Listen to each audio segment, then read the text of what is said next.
شروع اللہ کا نام لے کر جو بڑا مہربان نہایت رحم والا ہے۔ سب تعریف اللہ ہی کے لیے ہے جو سب چیزوں کا مالک ہے، یعنی وہ کہ جو کچھ آسمانوں میں ہے اور جو کچھ زمین میں ہے سب اسی کا ہے، اور آخرت میں بھی اسی کی تعریف ہے، اور وہ حکمت والا ہے، خبردار ہے۔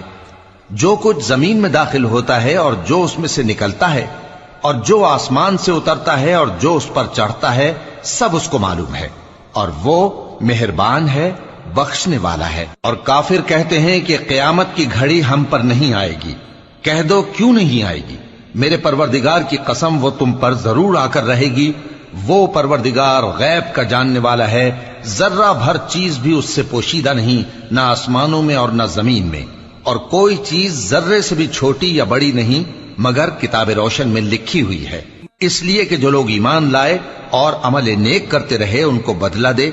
یہی ہیں جن کے لیے بخشش اور عزت کی روزی ہے، اور جنہوں نے ہماری آیتوں کے بارے میں ہمیں ہرانے کی کوشش کی ان کے لیے سخت درد دینے والے عذاب کی سزا ہے۔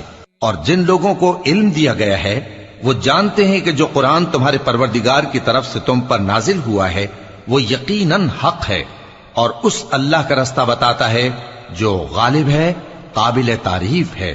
اور کافر کہتے ہیں کہ بھلا ہم تمہیں ایسا آدمی بتائیں جو تمہیں خبر دیتا ہے کہ جب تم مر کر بالکل ریزہ ریزہ ہو جاؤ گے تو تم نئے سرے سے پیدا ہوگے؟ یا تو اس نے اللہ پر جھوٹ باندھ لیا ہے یا اسے جنون ہے۔